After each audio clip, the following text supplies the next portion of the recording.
স্বাগত নিউজ 24 সংবাদে। আপনাদের সঙ্গে রয়েছি সালেজুর চৌধুরী এবং আমি জান্নাতুল সাদিক। কাল রাত 10টায় শেষ হচ্ছে ডাকসু নির্বাচনের প্রচারণা। ভোটের দিন যত এগোচ্ছে ততই বাড়ছে অভিযোগ।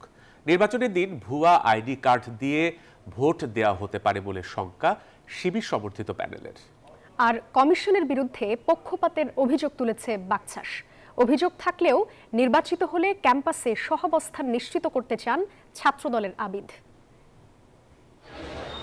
ডাকসু ও হল সংসদ নির্বাচনের প্রচারণার আর বাকি মাত্র একদিন। শেষ সময়ে নানান কৌশলে ভোটারদের মন জয় করার চেষ্টা করছেন প্রার্থীরা। লিফলেট আর হ্যান্ডবিল নিয়ে পৌঁছে যাচ্ছেন ভোটারদের কাছে। ছুটির দিন হওয়ায় প্রচারণার কেন্দ্র ছিল আবাসিক হলগুলো। মহসিন হলে গণসংযোগ চালান ছাত্রদল সমর্থিত প্যানেলের ভিপি প্রার্থী আবিদুল ইসলাম খান। জানান, জয় পরাজয় যাই হোক, ক্যাম্পাসে চান সম্প্রীতি ও সহাবস্থান। তাদেরকেই বেছে নেওয়া উচিত যারা কোনো প্রকার সাম্প্রদায়িক ইস্যুতে কিংবা কোনো বিভাজনে কিংবা সকলের অধিকারের ব্যাপারে যারা সোচ্চার থাকবে তাদের বেছে নেওয়া উচিত। এবং বিগত যারা প্রার্থী হয়েছে কিংবা যারা ক্যান্ডিডেট আছে তাদের সম্পর্কে ঢাকা বিশ্ববিদ্যালয়ের স্টুডেন্টরা যথেষ্ট অবগত আছে।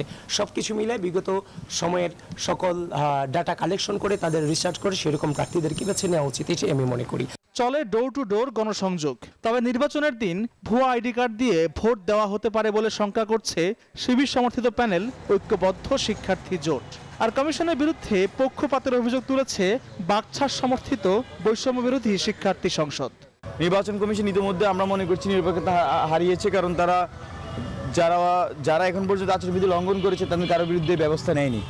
তো ওনারা 9 সেপ্টেম্বরে কোনো ইঞ্জিনিয়ারিংয়ের অংশ হয় কিনা এই কমিশন, সেই প্রশ্ন সবার মনে উঠেছে। অনেকে ভুয়া আইডি কার্ড তৈরি করবে, বেশ কয়েকটি দলের ক্ষেত্রে আমরা এটা শুনেছি যে ভুয়া আইডি কার্ড তৈরি করে দিতে পারে। এগুলোকে ইউনিভার্সিটি কীভাবে ঠেকাবে, ঠেকানোর প্রস্তুতি কেমন, কেউ এলোমেলো কিছু করতে চাইলে তাকে কীভাবে ঠেকাবে। তারপর ওএমআরে যে ওএমআরে কাউন্ট হবে সেটা স্ক্রিনে দেখানো হবে কিনা। এবং নারীদের বিরুদ্ধে যারা সাইবার বুলিং করছে, যারা হ্যারাসমেন্ট করছে, যারা স্লেট শেমিং করছে, তাদের বিরুদ্ধে যদি বিশ্ববিদ্যালয় প্রশাসন, নির্বাচন কমিশন যদি ব্যবস্থা গ্রহণ না করে, তাহলে একটি সুস্থ ফ্রি ফেয়ার ক্রেডিবল ইলেকশন তারা কতটুকু আয়োজন করতে পারবে সেটা নিয়ে আমরা আশঙ্কা অনুভব করছি। এদিকে নারী ভোটারদের কেন্দ্রে নিয়ে আসা কঠিন হতে পারে বলে মনে করছেন স্বতন্ত্র শিক্ষার্থী ঐক্য প্যানেলের ভিপি প্রার্থী উমামা ফাতেমা। আমরা বারবার বলছি যে কোনোভাবেই হোক আপনি ভোট দিতে আসবেন, ভোটটা কোনোভাবেই মিস করবেন না। আর নারীদের তো একটা বড় বিষয় যে 47% মেয়ে ভোটার, তো 47 মেয়ে ভোটার যদি ভোট কেন্দ্রে আসে তাহলে কিন্তু ভোটার টার্ন আউট 35,000-এর বেশি হয়ে যাবে। সো আমরা এটাই আশা করি যে মেয়েরা গণহারে এখানে ভোট দিতে আসবে। এদিনও আচরণবিধি লঙ্ঘন, সাইবার বুলিং সহ বিভিন্ন বিষয়ে পাল্টাপাল্টি অভিযোগ করেন প্রার্থীরা। ডাকসুর ইতিহাসে সবচেয়ে বেশি সংখ্যক প্রার্থী যেমন প্রতিদ্বন্দ্বিতা করছে এবার, ঠিক তেমনি ভোটারের সংখ্যা অনেক বেশি। আর তাই তো ভোটের সমীকরণ নিজের পক্ষে আনতে এই ভোটারদের কাছে ছুটে যাচ্ছেন প্রার্থীরা। সব অভিযোগ ছাপিয়ে এখন একটি সুষ্ঠু ও অবাধ নির্বাচনের প্রত্যাশা সবারই। আল মোহাইমিনুল খান, নিউজ 24, ঢাকা। ডাকসু নির্বাচনের মাঠে ইশতেহার ঘোষণা করল ছাত্রদল সমর্থিত প্যানেল। আবাসন ও পরিবহন সংকট দূর করা, খাবারের মান উন্নয়নের লড়াই সহ 8 দফা অঙ্গীকার তাদের। অন্যান্য প্যানেলেও প্রচারে মুখর। ভোট চেয়ে দিনরাত এক করে চলছে জনসংযোগ। জাহাঙ্গীরনগর বিশ্ববিদ্যালয় কেন্দ্রীয় ছাত্র সংসদ নির্বাচনের বাকি আর দিন 5। ক্যাম্পাস জুড়ে মুখর বিভিন্ন প্যানেলের প্রার্থীরা তুলে ধরছেন নিজেদের চিন্তা ভাবনা আর অঙ্গীকারের ফুলঝুরি। সব মিলিয়ে ধুন্দুমার এক ভোট উৎসবের অপেক্ষা। নবম দিনের প্রচারে নেমে 8 দফা ইশতেহার ঘোষণা করল ছাত্রদল সমর্থিত প্যানেল। নেতারা তুলে ধরলেন নানান সংকটের সমাধান আর নিরাপদ ক্যাম্পাস গড়তে লড়াইয়ের অঙ্গীকারনামা। শারীরিক প্রতিবন্ধী শিক্ষার্থীদের পূর্ণ একাডেমিক সুযোগ সুবিধা নিশ্চিত করতে হবে। হলগুলোতে উচ্চগতির ইন্টারনেট সার্ভিস নিশ্চিত করতে হবে। সকল অফিসিয়াল কাজের যাবতীয় প্রশাসনিক কার্যক্রমকে সম্পূর্ণরূপে ডিজিটালাইজ করা হবে। আবাসন ও পরিবহন সংকট, হলের খাবার নিম্নমান সহ নানান ইস্যুতে সারা বছর সরব যাবে ক্যাম্পাস। প্রার্থীরা বলছেন এবার শিক্ষার্থীদের ম্যান্ডেট নিয়ে লড়াই হবে আরো জোরে সোরে। পরিবেশ, পরিবহন, তারপরে স্বাস্থ্য, খাদ্য সব বিষয়ে আমরা তুলে ধরি। আপনারা অবশ্যই ভোট দেওয়ার পূর্বে যোগ্যতা দেখে ভোট দিবেন। স্বজনপ্রীতির ঊর্ধ্বে প্রতিষ্ঠিত হোক যোগ্যতার মর্যাদা। 33 বছর ভোট দিতে পারেননি যাবে শিক্ষার্থীরা। তারা বলছেন এবার এসেছে গণতান্ত্রিক চর্চার বড় সুযোগ। শান্তিপূর্ণ ভোট আয়োজনে প্রস্তুত নির্বাচন কমিশন। সবই অবজার্ভ করছি, আমাদের রেকর্ডে আছে। যারা আমরা সকলকে দায়িত্বশীল হওয়ার জন্য সকল প্রার্থীকে অনুরোধ করব। আমরা আশা করি সকলেই আমাদের প্রিয় শিক্ষার্থী, সকলেই বিষয়টা বুঝবেন এবং আচরণবিধি লঙ্ঘন না করার জন্য সকল প্রার্থীকে আহ্বান করছি। জাকসু নির্বাচনের ভোট গ্রহণ আগামী 11 সেপ্টেম্বর। Desk report, news 24। গণ অভ্যুত্থানের সামনে থাকলেও ডাকসু নির্বাচনে প্রার্থিতায় পিছিয়ে নারীরা। ভোটের ক্ষেত্রে ছাত্রীদের কাছে নারী প্রার্থীরা কিছুটা এগিয়ে থাকলেও অগ্রাধিকার পাবে যোগ্যতা। বিশেষজ্ঞরা বলছেন, পরিবার, সমাজ ও রাষ্ট্রে যে নারীরা পিছিয়ে আছে, ডাকসু নির্বাচনে প্রার্থীদের অবস্থান তারই প্রতিফলন, যেখানে এবার বড় প্রতিবন্ধকতা সাইবার বুলিং। অন্তরা বিশ্বাসের রিপোর্ট। জুলাই গণঅভ্যুত্থানের সম্মুখ সারিতে ছিলেন নারীরা। মিছিলে, স্লোগানে, রাজপথে সোচ্চার ছিলেন। সেদিন যে নারীরা ছিলেন উজ্জ্বল, 1 বছর পর তারা বরাবরের মতোই ম্রিয়মাণ। ডাকসু নির্বাচনে নারী প্রার্থীদের সংখ্যা যেন তারই প্রমাণ। গণমানুষের অধিকার আদায়ের লড়াইয়ে এগিয়ে থাকলেও ক্ষমতার লড়াইয়ে এখনো তারা পিছিয়ে। ডাকসু নির্বাচনে 28টি পদের বিপরীতে প্রার্থী 471 জন, যাদের মধ্যে নারী 62 জন, যা মোট প্রার্থীর 13%। যদিও ডাকসুতে মোট ভোটারের 48%ই নারী। এতে স্পষ্ট, বিশ্ববিদ্যালয়ের ছাত্রদের তুলনায় যোগ্যতায় সমানে সমান ছাত্রীরা, কিন্তু প্রতিদ্বন্দ্বিতায় ছাত্রীদের সংখ্যা কম। এরই মধ্যে নারী প্রার্থীদের সামনে আনতে বেশ কিছু উদ্যোগ নিয়েছে ছাত্রদল। ভবিষ্যতে সকল প্যানেল ছাত্রী প্রার্থীদের সংখ্যা বাড়াবে বলে প্রত্যাশা শিক্ষার্থীদের। আমি একজন নারী হিসেবে একজন নারীকে অবশ্যই ভোট দেব, কারণ একজন পুরুষ তো অবশ্যই একজন নারীর যা যা লাগবে অধিকার তারা সম্পূর্ণ বুঝতে পারবে না। এখানে পড়ার যেহেতু সাহস আছে, যোগ্যতা আছে, ক্ষমতা আছে, তাহলে নির্বাচনে দাঁড়ানোটাও কোনো বিষয় না। ছাত্রদলের পক্ষ থেকে 377টি সংস্কার প্রস্তাব দেওয়া হয়েছে। একটা ছিল ভিপি পদে আমরা 2 জন চেয়েছি, একজন নারী, একজন পুরুষ। 2 জন এজিএস থাকবে, একজন ছেলে এজিএস থাকবে, একজন নারী এজিএস থাকবে। এবার ডাকসুতে ভিপি পদে মোট প্রার্থী 45 জন, যার মধ্যে 5 জন ছাত্রী। সাধারণ সম্পাদক বা জিএস পদে 19 প্রার্থীর মধ্যে ছাত্রী মাত্র 1 জন। নির্বাচনের মাঠে বেশ আত্মবিশ্বাসী তারা। তবে রাত 10টার পর প্রচারণা চালাতে না পারা, সাইবার বুলিং, ধর্ষণের হুমকি, নারীর প্রতি চিরায়ত মনস্তত্ত্ব ডাকসু নির্বাচনেও দেখা যাচ্ছে। এখানে নারী, পুরুষ সবাইকে প্রতিনিধিত্ব করবেন, নির্বাচিত ছাত্র প্রতিনিধি হিসেবে আসবেন, সবার কথা বলবেন, সেই হিসেবে আমরা ওনাকে আসবো, কিন্তু কোটা ব্যবহার করা যাবে না। এখানে অভ্যুত্থানের পরে কিন্তু স্বাভাবিকভাবে মেয়েদের যে হিস্সাটা ছিল, মেয়েদের সব জায়গায় অংশগ্রহণ কিন্তু অনেক বেশি কমে গিয়েছিল। গত 1 বছরে যেভাবে করে নারীদের রাস্তাঘাটে হেনস্থা করা, সাইবার বুলিং করা, এগুলোর পরিমাণটা বেড়েছে এবং সেটা দেখা যাচ্ছে যখন কোনো নারী সেটার বিরুদ্ধে প্রতিবাদ করছে, তখন কিন্তু পাল্টা তার বিরুদ্ধে বুলিং হচ্ছে, তাকে হ্যারেস করা হচ্ছে। সেই জায়গা থেকে অনেক নারী আমি দেখেছি যে আমাদের হলে বা হলের বাইরে তারা কিন্তু ওভাবে নির্বাচনে অংশগ্রহণ করার ব্যাপারে আগ্রহ প্রকাশ করেনি। বিশেষজ্ঞরা বলছেন, 2019 সালের ডাকসু নির্বাচনের তুলনায় এবার নারী প্রার্থীর সংখ্যা প্রায় দ্বিগুণ, যা ইতিবাচক। তবে যেতে হবে বহুদূর। অ্যাওয়্যার করা, ইন্সপায়ার করতে হবে, তৃতীয়গতকে মোটিভেট করতে হবে, তৃতীয়গত তোমাকে কোঅপারেট করতে হবে। এই 4টা জিনিস ছাড়া নারীরা পিছিয়েই যাবে, সামনের দিকে যাবে না। ফ্যামিলি আছে, সমাজ আছে, মেয়েদের যেভাবে টেনে ধরতে চায় সে থেকে বের হয়ে আসতে একটু সময় লাগবে। তবে এত প্রতিবন্ধকতা পেরিয়ে ডাকসুতে ভালো ফলাফলের আশায় দিন গুনছেন বিশ্ববিদ্যালয়ের নারী প্রার্থীরা। একটি প্রবাদ আছে, যদি তুমি উঠতে না পারো তাহলে দৌড়াও, দৌড়াতে না পারলে হাঁটো, আর হাঁটতে না পারলে হামাগুড়ি দিয়ে এগো, কিন্তু এগো, আর তাহলেই পৌঁছাতে পারবে কাঙ্ক্ষিত লক্ষ্যে। বিশেষজ্ঞরা বলছেন, বাংলাদেশের আর্থসামাজিক প্রেক্ষাপটে ডাকসু নির্বাচনে নারীরা যে লড়ছেন, এটি আসলে তাদের লক্ষ্যের দিকে এগিয়ে চলা। অন্তরা বিশ্বাস, নিউজ 24, ঢাকা। সংবিধান পরিবর্তন করে সংস্কার করা যায় না বলে মন্তব্য করেছেন বিএনপির স্থায়ী কমিটির সদস্য সালাহ উদ্দিন আহমদ। বিএনপির 47তম প্রতিষ্ঠাবার্ষিকী উপলক্ষে ঢাকা মহানগর উত্তর ও দক্ষিণ বিএনপি আয়োজিত ফুটবল ম্যাচ অনুষ্ঠানে তিনি এই মন্তব্য করেন। আইন কানুন সংবিধান সংস্কারের মধ্য দিয়ে দেশের কার্যকর সংস্কার প্রবর্তন করা যায় না, প্রচলন করা যায় না, যতক্ষণ পর্যন্ত আমাদের মানসিক সংস্কার না হবে। সকলে মিলে যদি আমরা আমাদের মনের সংস্কার করি, মানসিক সংস্কার করি, মনের গণতান্ত্রিক সংস্কারের সাথে আমরা যাতে মিল রেখে আমাদের জীবনযাত্রায় আমাদের সংস্কার আনতে পারি সব ক্ষেত্রেই, তাহলে পরে আমরা এই গণতান্ত্রিক সংস্কৃতির প্রবর্তন করতে পারবো। জুলাই সনদের ভিত্তিতে ও পিআর পদ্ধতিতে নির্বাচন না হলে আগামী নির্বাচনে অতীতের ব্যর্থ নির্বাচনগুলোর পুনরাবৃত্তি ঘটবে, এমন মন্তব্য করেছেন জামাতের নায়েবে আমির ডাক্তার সৈয়দ আব্দুল্লাহ মোহাম্মদ তাহের। দুপুরে কুমিল্লা ১৪গ্রাম উপজেলার মুন্সিরহাট ইউনিয়নের সমাবেশে তিনি এমন মন্তব্য করেন। বলেন, আর জুলাই সনদ যারা মানবে না এই আন্দোলনের স্টেকের ব্যাপারে তারা বিশ্বাসঘাতকতা করবে।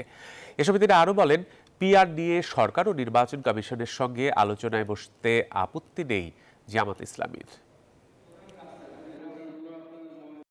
সরকারকে এবং অন্যান্য দলকে আহ্বান জানাচ্ছি যে আমরা সম্মিলিতভাবে যেভাবে একটি নতুন পরিস্থিতি তৈরি হয়েছে পজিটিভলি, সেটার প্রতি সম্মান রেখে জাতীয় স্বার্থে আলাপ আলোচনার ভিত্তিতে ঐকমত্য অর্জন করেই যেন আমরা ফেব্রুয়ারি নির্বাচনটি সকলে মিলে গ্রহণ করে উৎসবমুখরভাবে আমরা করতে পারি এবং জাতির জন্য একটি নতুন দিক নির্দেশনা দিতে পারি। জাতীয় পার্টির মাধ্যমে নির্বাচনী রাজনীতিতে ফিরতে যাচ্ছে আওয়ামী লীগ, এমন আলোচনা সমালোচনার মধ্যে রংপুরে দলটির কো চেয়ারম্যান বললেন, মামলাবিহীন ক্লিন ইমেজের আওয়ামী সমর্থনকারী জাপার হয়ে নির্বাচন করলে কোনো আপত্তি নেই। এদিকে জাতীয় পার্টির অফিসে হামলার ঘটনায় গণ অধিকার পরিষদ জড়িত নয় বলে দাবি করেছেন দলটির সাধারণ সম্পাদক মোহাম্মদ রাশেদ খান। শুক্রবার সন্ধ্যায় রাজধানীর বিজয়নগরে জাতীয় পার্টির কেন্দ্রীয় কার্যালয়ে আবারও হামলা, ভাঙচুর ও অগ্নিসংযোগ করে দুর্বৃত্তরা। হামলার জন্য গণ অধিকার পরিষদকে দায়ী করে দলটি। তবে জাতীয় পার্টির এই অভিযোগ অস্বীকার করেছে গণ অধিকার পরিষদ। শনিবার ঢাকা মেডিকেল কলেজ হাসপাতালে গণ অধিকার পরিষদের সভাপতি নুরুল হক নূরকে দেখতে গিয়ে দলটির সাধারণ সম্পাদক রাশেদ খান দাবি করেন, জাতীয় পার্টির অফিসে হামলার ঘটনায় জড়িত নয় গণ অধিকার পরিষদ। জাতীয় পার্টির কার্যালয়ে যে স্যাবোটাজ হয়েছে এই ঘটনার সাথে গণ অধিকার পরিষদ জড়িত নয়। এমনকি শাহবাগে আমরা যারা একসাথে সংহতি সমাবেশ করেছি তাদের কেউ এই ঘটনার সাথে তাদের ন্যূনতম সম্পৃক্ততা নাই। এদিকে কার্যক্রম স্থগিত থাকায় আগামী জাতীয় সংসদ নির্বাচনে অংশ নিতে পারবে না আওয়ামী লীগ। তবে এবার দলটির ক্লিন ইমেজের নেতাদের পাশে দাঁড়াচ্ছে জাতীয় পার্টি। শনিবার দলটির রংপুর বিভাগীয় প্রতিনিধি সভা শেষে কো চেয়ারম্যান মুস্তাফিজার রহমান মোস্তফা জানান, মামলাবিহীন ক্লিন ইমেজের আওয়ামী সমর্থনকারী জাপার হয়ে নির্বাচন করলে কোনো আপত্তি নেই। আওয়ামী লীগের সমর্থক, সে কোনো তার বিরুদ্ধে কোনো মামলা মোকদ্দমা নাই। এখন জাতীয় পার্টির প্রার্থীর চাইতে যদি ভালো শক্তিশালী প্রার্থী পাওয়া যায়, আমরা সে যদি ক্লিন ইমেজ থাকে, তার বিরুদ্ধে যদি কোনো সহিংসতার কোনো অন্য কোনো আলামত না থাকে অবশ্যই পাবেন, দেব না কেন। এ সময় দলটির কেন্দ্রীয় কার্যালয়ে অগ্নিসংযোগের ঘটনায় তীব্র নিন্দা ও প্রতিবাদ জানান এই নেতা। Desk report, news 24। রাজবাড়ীতে মাজারে ভাঙচুর ও পুলিশের ওপর হামলার ঘটনায় ৩৫০০ মানুষের বিরুদ্ধে মামলা হয়েছে।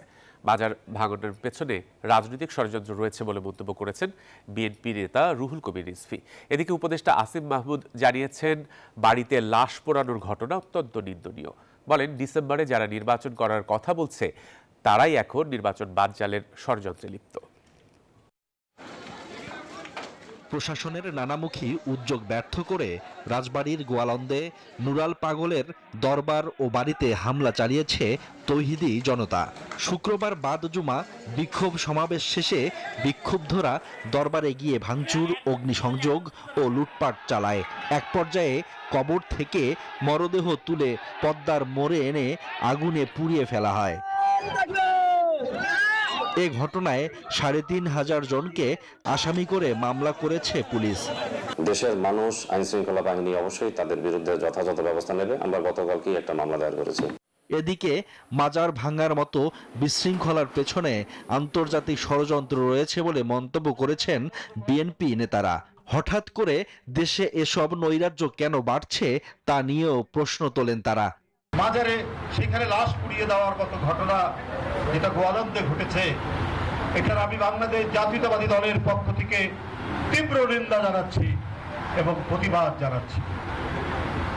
অবশ্যই এর পিছনে আন্তর্জাতিক কোনো ষড়যন্ত্র আছে। এই ধরনের আরো অনেক কিছু সামনে আপনি দেখতে পাবেন, যাতে নির্বাচনটা না হয়। একটা শ্রেণীর লোক চাচ্ছে যাতে নির্বাচন না হয়। এর পেছনে ষড়যন্ত্র দেখছেন উপদেষ্টা আসিফ মাহমুদ সজীব ভুঁইয়াও। বলেন, ডিসেম্বরে যারা নির্বাচন করার কথা বলেছে তারাই এখন নির্বাচন বানচালের ষড়যন্ত্রে লিপ্ত। গণ অধিকার পরিষদের তারা একটা নিবন্ধিত রাজনৈতিক দল, তাদের কর্মসূচিকে যদি আপনি মব বলেন, কালকে বিএনপি, জামাত কিংবা এনসিপির কর্মসূচিকেও অন্য কেউ মব বলা শুরু করবে। শনিবার পিডিবিএফ আয়োজিত নবনিযুক্ত কর্মকর্তা কর্মচারীদের ওরিয়েন্টেশন অনুষ্ঠানের উদ্বোধন শেষে এসব কথা বলেন তিনি। বলেন, জনগণের সহযোগিতায় একটি সুষ্ঠু নির্বাচনের পরিবেশ তৈরি করাই এখন মুখ্য। Desk report, news 24। রাজবাড়ীতে যারা কাবা ঘরের আদলে ঘর বানিয়েছেন সেটি অন্যায়, তাদের বিচার হওয়া উচিত। তবে কবর থেকে তুলে নুরাল পাগলার মরদেহে আগুনে পোড়ানো অন্যায়। শনিবার সন্ধ্যায় বাংলা মোটরে রাসূলুল্লাহ সাল্লাল্লাহু আলাইহি ওয়াসাল্লামের জীবন ও কর্ম শীর্ষক আলোচনা ও দোয়া মাহফিল অনুষ্ঠানে এমন মন্তব্য করেন এনসিপির সদস্য সচিব আক্তার হোসেন।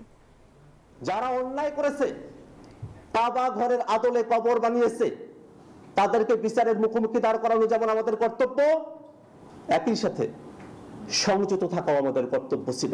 যে ঘরটা তৈরি করা হয়েছে সেটাকে সমতল করা পর্যন্ত আপনারা থাকতে পারতেন, কিন্তু সেটা না করে কবর থেকে লাশ উঠিয়ে সে লাশটাকে পিটিয়ে আবার সেটাকে আগুনে দেয়া, এটা কোনোভাবেই আল্লাহ রাসূল সাল্লাল্লাহু আলাইহি ওয়াসাল্লামের শিক্ষা হতে পারে না।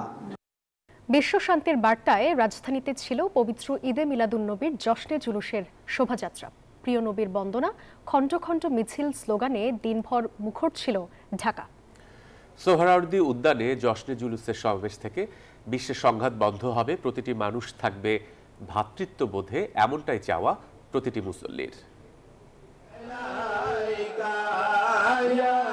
বিশ্বনবীর জন্মদিনের জশনে জুলুসের শোভাযাত্রায় ইয়া নবী সালামু আলাইকা, ইয়া রাসূল সালামু আলাইকা ধ্বনিতে মুখর রাজধানী ঢাকা। চারদিকে নারায়ে তাকবীর ও নারায়ে রিসালাতের স্লোগান।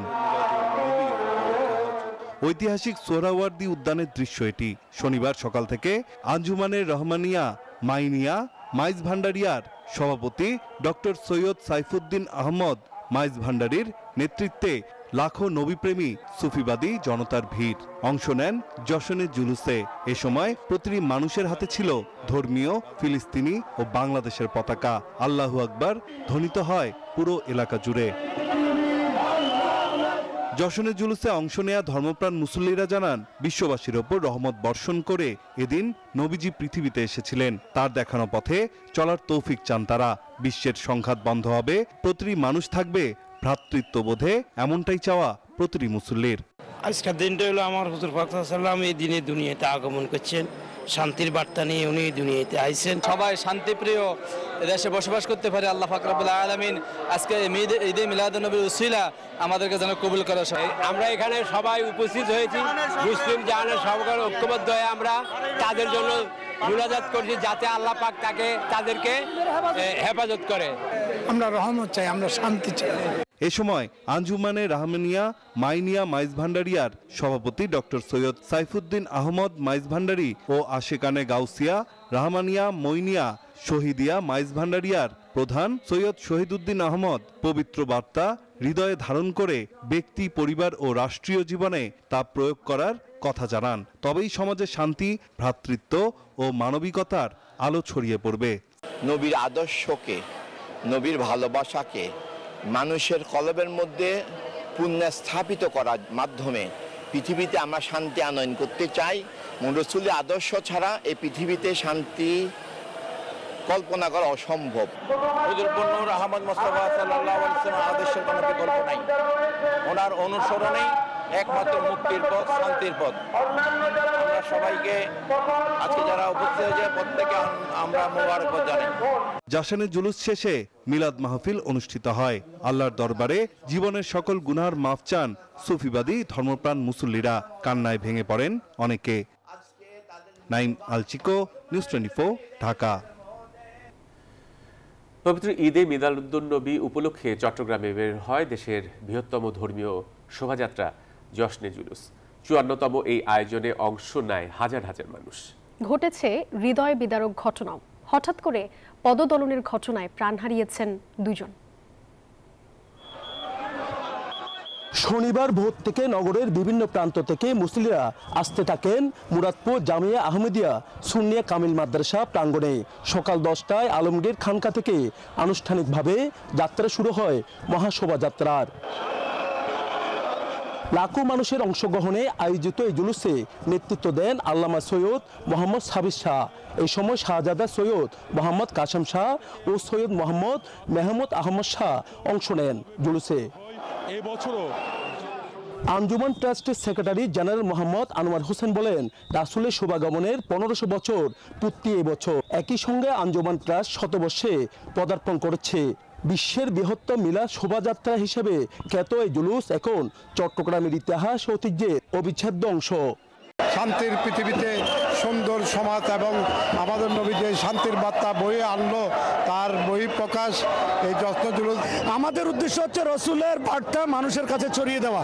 আমাদের বিশ্বে যে হানাহানি মারামারি এগুলো থেকে যেন আমাদের মুসলিম উম্মারা সকলে যেন ওখান থেকে বেরিয়ে আসতে পারে।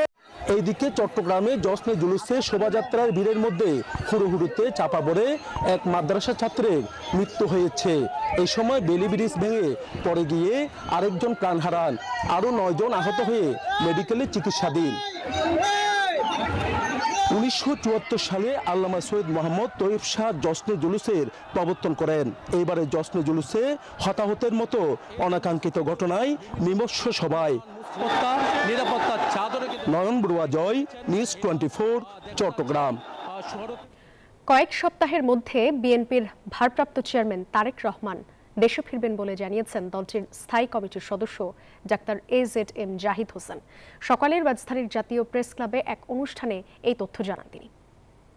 কয়েক সপ্তাহের মধ্যেই আমরা আমাদের প্রাণপ্রিয় নেতাকে আমরা আমাদের মাঝে ইনশাআল্লাহ এই গণতন্ত্র পুনরুদ্ধারের সর্বশেষ লগ্ন অর্থাৎ আগামী জাতীয় নির্বাচনের বহু আগেই ইনশাআল্লাহ উনি আমাদের মাঝে উপস্থিত থেকে সশরীরে নেতৃত্ব দিবেন এবং যারা আজকে গণতন্ত্রকে পিছিয়ে দেওয়ার জন্য জনগণের কথা বলে জনগণের অধিকার হরণ করার জন্য দেশে এবং বিদেশে বসে ষড়যন্ত্র করছেন, তাদের সেই ষড়যন্ত্র জনাব তারেক রহমানের নেতৃত্বে এদেশের মানুষ প্রতিরোধ করবে। বিএনপির প্রতিষ্ঠাতা শহীদ প্রেসিডেন্ট জিয়াউর রহমানের সমাধিতে যেতেও বাধা দিত পতিত ফ্যাসিস্ট আওয়ামী লীগ, কিন্তু জনমানুষের শ্রদ্ধায় স্মৃতিসৌধ এখন সবার। শনিবার দুপুরে রাজধানীর ঢাকার শেরেবাংলা নগরের জিয়া উদ্যানে উপস্থিত সাংবাদিকদের এক প্রশ্নের জবাবে এসব কথা বলেন আমরা বিএনপি পরিবারের আহ্বায়ক। তিনি বলেন, যতদিন নির্বাচিত সরকার রাষ্ট্র পরিচালনার দায়িত্বে না আসে ততদিন আমরা বিএনপি পরিবার এর পক্ষ থেকে জিয়া উদ্যান রক্ষণাবেক্ষণ ও সৌন্দর্য বর্ধনের কাজ করা হবে।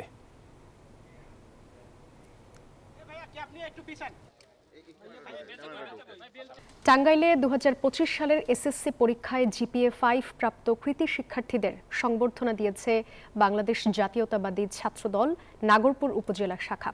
শনিবার দুপুরে উপজেলা পরিষদ মিলনায়তনে শিল্পপতি আশিকুর রহমান তুহিনের পৃষ্ঠপোষকতায় নাগরপুর ছাত্রদলের আয়োজনে এই সংবর্ধনা দেয়া হয়। এতে প্রধান অতিথি হিসেবে উপস্থিত ছিলেন উপজেলা বিএনপির সভাপতি MA সালাম। উপজেলার 21টি শিক্ষা প্রতিষ্ঠানের 88 জন জিপিএ 5 প্রাপ্ত কৃতি শিক্ষার্থীদের মাঝে এ সময় ক্রেস্ট তুলে দেন অতিথিরা। লক্ষ্মীপুরে বাস নিয়ন্ত্রণ হারিয়ে খালে পড়ে অন্তত 5 জন নিহত হয়েছেন, আহত হয়েছেন আরও 15 জন। শনিবার সকাল 8:30টার দিকে চন্দ্রগঞ্জ কফিল উদ্দিন ডিগ্রি কলেজের সামনে এই ঘটনা ঘটে। এখনও নারী ও শিশু সহ বেশ কয়েকজন নিখোঁজ বলে আশঙ্কা করা হচ্ছে। শনিবার সকাল 8:30 নিয়ন্ত্রণ হারিয়ে বাস খালে পড়ে, এতেই প্রাণ হারান 5 জন। প্রত্যক্ষদর্শীরা জানান, নোয়াখালী থেকে 30 থেকে 35 জন যাত্রী নিয়ে লক্ষ্মীপুর যাচ্ছিল আনন্দ পরিবহনের একটি বাস। এক পর্যায়ে নিয়ন্ত্রণ হারিয়ে রহমতখালী খালে পড়ে ডুবে যায় বাসটি। এ সময় ঘটনাস্থল থেকে 3 জনের মরদেহ উদ্ধার করে পুলিশ। পরে হতাহতদের হাসপাতালে নেওয়া হয়, সেখানেই চিকিৎসাধীন অবস্থায় মারা যান আরও 2 জন। এখনো নিখোঁজ রয়েছে নারী ও শিশুসহ বেশ কয়েকজন। আমার কোলে আমি 4 জনের একজনেরও সম্ভাবনা আমি বাঁচার ওরকমে দেখা যাচ্ছে। আমি যা 5 জনের নিচে 4 জন আমার হাতে গেছে। নারী পুরুষ শিশু সহ প্রায় 8-10 জন লোক এখানে নিহতের ঘটনা আমরা যতটুকু জানতে পেরেছি বা দেখতেছি। এখন বেশি ওঠার মতো কোনো লাশ পাওয়া যাচ্ছে না। এখন ডুবুরিতে পানির নিচে গেলে পরবর্তী তথ্য পাওয়া যাবে। এরই মধ্যে দুর্ঘটনা কবলিত গাড়িটি উদ্ধার করেছে পুলিশ। তবে নিখোঁজদের সন্ধানে উদ্ধার তৎপরতা চালাচ্ছে ফায়ার সার্ভিসের ডুবুরি দল। 5 জন অ্যাক্সিডেন্টের ঘটনায় মারা গিয়েছে, আরও বেশ কয়েকজন 10 থেকে 12 জন এখনো হসপিটালাইজড। গাড়ি উঠানো হয়েছে, আমরা গাড়িটিতে দেখবো যে গাড়িতে কোনো বডি আছে কিনা, এবং বাই দিস টাইম আমাদের ডুবুরি দল এসেছে। ডুবুরিরাও ঘটনাস্থলে পানি নিচে নেমে দেখবে যে পানির নিচে কোনো লাশ পাওয়া যায় কিনা। অর্থাৎ আমরা এখানে একটা অল আউট অভিযান, উদ্ধার অভিযান আমরা পরিচালনা করছি। বিভিন্ন হাসপাতালে চিকিৎসা নিচ্ছেন আহতরা। Desk report, news 24। রোহিঙ্গা ক্যাম্পে প্রতিদিন গড়ে 87 শিশু জন্ম নিচ্ছে। সীমিত জায়গায় লাখ লাখ মানুষের বাস। এর মাঝেই যোগ হচ্ছে নতুন নতুন মুখ আর নতুন নতুন গল্প। রোহিঙ্গাদের বিশ্বাস, জনবলই তাদের টিকে থাকার শক্তি। তবে প্রতিনিয়ত বাধার মুখে পড়ছে তাদের শিক্ষা, স্বাস্থ্য, পুষ্টি ও পরিবার পরিকল্পনা ব্যবস্থা। মারুফা রহমানের ধারাবাহিক প্রতিবেদনের আজ থাকছে প্রথম পর্ব। ক্যামেরায় ছিলেন লিটন বাবু। সন্তানদের মুখে খাবার তুলে দেওয়ার প্রস্তুতি নিচ্ছেন মুসলেমা। 1 দশকের সংসারে তার কোল জুড়ে এসেছে 5টি সন্তান। 2017 সালের 25 আগস্ট রাখাইন থেকে পালিয়ে বাংলাদেশে আশ্রয় নেয়া রোহিঙ্গাদের ঢলের সঙ্গে পরিবার সহ তিনিও চলে আসেন বাংলাদেশে। কেমন চলছে সংসার? উত্তরে জানা যায়, ক্যাম্পে এরই মধ্যে কমে গেছে দাতা সংস্থাগুলোর সহযোগিতা। সামনের দিনগুলো কিভাবে যাবে জানা নেই কারো।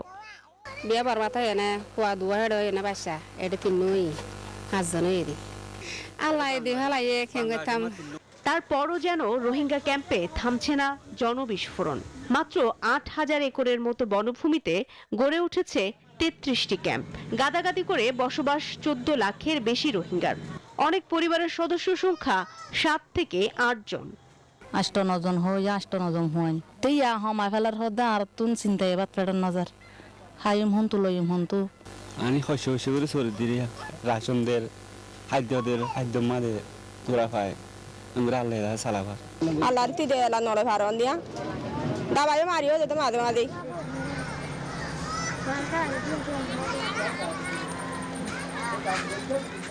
It's also an opportunity for some of the donors to the program to hear some of the concerns of the government and of the Rohingya themselves and see what the way forward should be.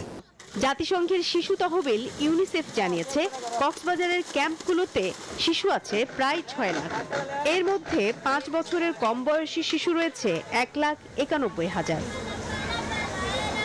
Rohingya ক্যাম্পে বছরের জন্মহার 30,000। ওই অর্থে গত 8 বছরে 2.5 লাখের মতো কেবল নতুন শিশুই জন্ম নিয়েছে এই ক্যাম্পে। ক্যাম্পের যারা দম্পতি রয়েছে বা এখানকার যারা বাসিন্দা রয়েছে তারা বলছে নিজেদের জনশক্তিকে বাড়াতে কিংবা ধর্মীয় বিশ্বাসের কারণেই তারা জন্ম নিয়ন্ত্রণের বিরুদ্ধে। মারুফা রহমান, নিউজ 24, উখিয়া, কক্সবাজার। টাকা পাচারের প্রবণতা কমে যাওয়ায় বৈদেশিক মুদ্রার রিজার্ভ বাড়ছে। শনিবার রাজধানীর একটি হোটেলে সেন্টার ফর নন রেসিডেন্স বাংলাদেশের আয়োজিত ব্র্যান্ডিং বাংলাদেশ শীর্ষক আলোচনায় এসব কথা বলেন কেন্দ্রীয় ব্যাংকের গভর্নর আহসান এইচ মনসুর। বলেন, দেশে এখন ডলার সংকট নেই, বরং ব্যাংকগুলোতে টাকার সংকট আছে। ব্যাংক খাতের সংস্কার প্রসঙ্গে গভর্নর জানান, এখন থেকে লোকসানি ব্যাংকের মালিক ও কর্মকর্তারা পাবেন না লভ্যাংশ। এ সময় বিএনপির স্থায়ী কমিটির সদস্য আমির খসরু মাহমুদ চৌধুরী বলেছেন, গণতান্ত্রিক প্রক্রিয়া যত দেরি হবে ততই অস্থিরতা বাড়বে, অর্থনীতি ক্ষতিগ্রস্ত হবে। তিনি বলেন, বাংলাদেশের রাজনৈতিক সংস্কৃতি পরিবর্তন করতে হবে, দ্বিমত পোষণ করেও অন্যকে সম্মান জানাতে হবে। এ সময় পিআর পদ্ধতি সংসদে এনে পাশ করানোর আহ্বান জানান আমির খসরু।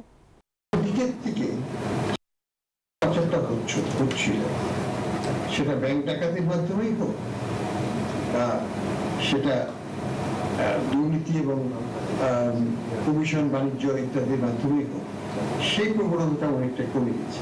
গত 15 বছরে সব ইন্ডিকেটর কিন্তু ফ্লোরে নেমে গেছে, আকাশ থেকে ফ্লোরে নেমে গেছে। এই ইন্ডিকেটরগুলো ইমপ্রুভমেন্টের জন্য আমাদের কাজ করতে হবে। প্রথমে একটা রাজনৈতিক পরিবেশ, একটি গণতান্ত্রিক পরিবেশ আপনাকে সৃষ্টি করতে হবে। আমি মনে করি সেটা সৃষ্টি করতে গেলে প্রথমে বাংলাদেশের রাজনৈতিক সংস্কৃতি পরিবর্তন করতে হবে। বিএনপির ভারপ্রাপ্ত চেয়ারম্যান তারেক রহমানের নির্দেশে জিয়াউর রহমান ফাউন্ডেশনের উদ্যোগে ডায়রিয়া আক্রান্ত রোগীদের চিকিৎসা সেবা ও ওষুধ বিতরণ করা হয়েছে। শনিবার বেলা 11টার দিকে নাটোর আধুনিক সদর হাসপাতালে এই চিকিৎসা সেবা ও ওষুধ বিতরণ করা হয়। এ সময় বক্তারা বলেন, বিএনপির ভারপ্রাপ্ত চেয়ারম্যান তারেক রহমান দেশের যে কোনো ক্রান্তি লগ্নে সবসময় দেশের পাশে আছেন। এ সময় নাটোর জেলা সিভিল সার্জন ডাক্তার মোহাম্মদ মুক্তাদির আরিফিন, জিয়াউর রহমান ফাউন্ডেশনের টিম লিডার ও সদস্য ডাক্তার গালিব হাসান এবং জেলা বিএনপির যুগ্ম আহ্বায়ক মোস্তাফিজুর রহমান শাহিন সহ বিএনপির নেতৃবৃন্দরা উপস্থিত ছিলেন। লন্ডন থেকে আমাদের ভারপ্রাপ্ত চেয়ারম্যান তারেক রহমান সুদৃঢ় দৃষ্টি রাখছেন এবং তার তত্ত্বাবধানে আমরা 10 জন বিশেষজ্ঞ চিকিৎসক, শিশু হাসপাতালের চিকিৎসক এবং আমাদের সম্মানিত গালিব ভাই আছেন, ওনার নেতৃত্বে আমরা এসেছি জিয়াউর রহমান ফাউন্ডেশনের উদ্যোগে। আমরা অলরেডি সকাল থেকে প্রায় 300-400 রোগী দেখেছি এবং তাদের মাঝে বিনামূল্যে ওষুধ সরবরাহ করেছি। জেলা বিএনপির পক্ষ থেকে আমরা ধন্যবাদ জানাই। আমরা ধন্যবাদ জানাই জনাব তারেক রহমানকে যে তিনি তার নজরে আসার সঙ্গে সঙ্গে তিনি তার নির্দেশ দিয়েছেন এবং এসেছেন। আর এই ছিল এখনকার নিউজ 24 সংবাদে। এতক্ষণ সাথে থাকার জন্য ধন্যবাদ সবাইকে।